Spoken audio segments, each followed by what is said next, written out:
What's up tout le monde, c'est Chris. Aujourd'hui on se retrouve pour les Breaking News. Et aujourd'hui on va parler quand même d'une chose assez importante parce que il s'agit, on va dire, d'une grande majorité, on va dire, des mineurs et aussi un peu au-dessus. Au niveau de cette fameuse application Snapchat, je sais pas si je pense que vous devez connaître quand même cette fameuse application. Moi-même je l'ai utilisée un certain temps, puis malheureusement j'ai changé de bigot, alors de smartphone, en gros j'ai même pas l'application Snapchat dessus, parce que voilà, je me suis acheté un scooter et il a fallu je vende mon iPhone, puis certainement en fait je voulais m'acheter un nouveau smartphone, certainement un Samsung Galaxy, je pense S3 ou S4, parce que S3 elle tient bien la batterie. Enfin bref, on va pas parler là-dedans, hein, je vais pas parler de ma vie, hein. On va parler de Snapchat. Alors qu'est-ce qui se passe avec Snapchat? Je sais pas si vous avez entendu cette fameuse information dans laquelle en fait le service de messagerie instantanée de Snapchat a subi un petit piratage, même un gros piratage. Alors si vous avez peut-être pas dû en entendre parler, c'est un peu normal parce que quelque part, alors les médias vont en parler avec des gros titres, tout ça, mais Snapchat, eux, vont essayer vraiment de calmer l'audience là-dessus parce qu'il s'est passé quelque chose d'assez grave. Alors, c'est pas compliqué. Ce qui s'est passé, c'est tout simplement des hackers qui, on va dire, volé en fait des images sur Snapchat. Alors, pour les gens qui ne connaissent pas l'application Snapchat, en gros, c'est une application qui permet de s'envoyer des photos. Au lieu de s'envoyer des messages, on s'envoie juste des photos. Et ces photos, la personne va pouvoir la regarder un certain nombre de secondes, par exemple 5, 10 secondes. Après, c'est à vous d'organiser un peu tout ça sur votre application. Et vous pouvez aussi mettre un message au milieu de l'écran, enfin vous pouvez le déplacer, le message un peu partout, puis voilà, enfin un peu du look, tout ça. Donc souvent cette application là c'est plus pour on va dire les jeunes, hein, de nos jours, y compris moi, hein, parce que je suis dedans, à laquelle voilà, ils s'envoient en fait des photos, tout ça, et puis alors moi-même j'y ai pensé avant que je voie cette information là. Eh bien des gens s'envoient, on va dire, des photos un peu dénudées, hein. Ils sont pas forcément, ils ont pas d'habits quand ils envoient des snaps. Souvent ça se fait le soir, hein. Sur Snapchat d'ailleurs ils ont une grosse audience le soir et je vous jure que c'est vrai, à laquelle voilà, des gens ils s'envoient un peu des snaps un peu coquins, voire complètement dénudés, complètement nus.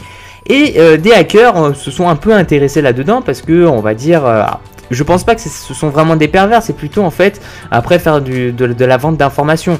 C'est-à-dire qu'à mon avis, une personne ne va pas vouloir que le hacker, on va dire, distribue à tous les gens de son alentour une photo de lui nu. Voilà, donc ça peut être du chantage après. Après, ça dépend de comment ils vont rentrer là-dedans. Ils ont infiltré en fait, ils sont passés, donc ils ont passé à peu près tous les systèmes de sécurité donc du réseau Snapchat et ils sont arrivés à voler des images. Attention, je vais vous dire combien d'images ils sont arrivés à voler. C'est pas rien. Environ 200 000 images, les gens. Rendez-vous compte là, est-ce qu'il y a un problème ou pas? 200 000 photos auraient été volées. Alors, dans ces 200 000 photos, il n'y a pas 200 000 photos dénudées. Alors, aujourd'hui, hein, attention, hein, je suis pas pervers, hein, mais c'est juste pour vous donner l'information. Faites attention lorsque vous allez utiliser l'application Snapchat ou même toute application qui vont avoir besoin, en fait, on va dire, d'une connexion Internet. Parce que tout ce qui va passer par Internet, quoi qu'il en soit, quoi qu'il arrive, ça restera toujours sur Internet. Voilà. Même si vous supprimez, par exemple, vous envoyez une photo un peu coquin par Facebook, puis vous la supprimez, puis vous dites personne va la voir, elle est supprimée. Et bien écoutez, non, cette photo là en tout cas sera enregistrée sur la BDD, en fait, la base de données en gros de Facebook.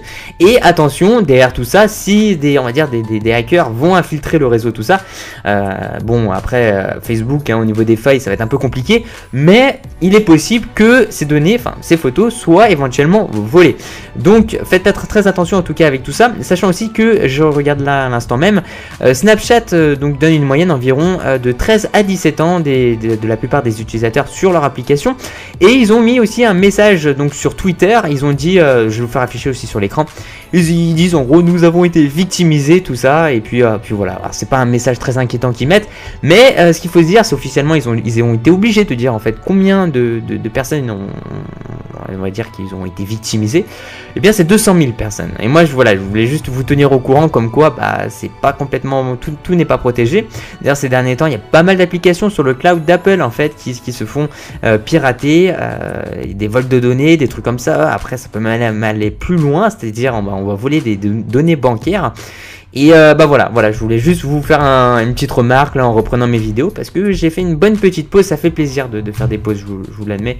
Mais voilà, en tout cas, faites très attention à vous. J'espère que vous passez un bon petit début de week-end. En plus, pour moi en fait, là je crois que je suis dans la zone A. Les vacances la semaine prochaine, donc ça va être plutôt cool. Et puis voilà. Puis j'espère que cette vidéo vous aura plu. Si vous avez des trucs à dire dans la barre des commentaires, n'hésitez pas. Et bah voilà, on se retrouve de toute façon promis demain avec, à mon avis, normalement 2 vidéos, j'ai prévu comme ça dans ma tête. Donc certainement 2 breaking news, mais ça sera dans des sujets complètement différents. Voilà, merci à vous tous les gens, merci de mettre un petit j'aime à la vidéo, faites comme vous voulez. Et de me suivre sur ma page Facebook personnelle, et puis je vous dis à la prochaine, ciao ciao, peace out.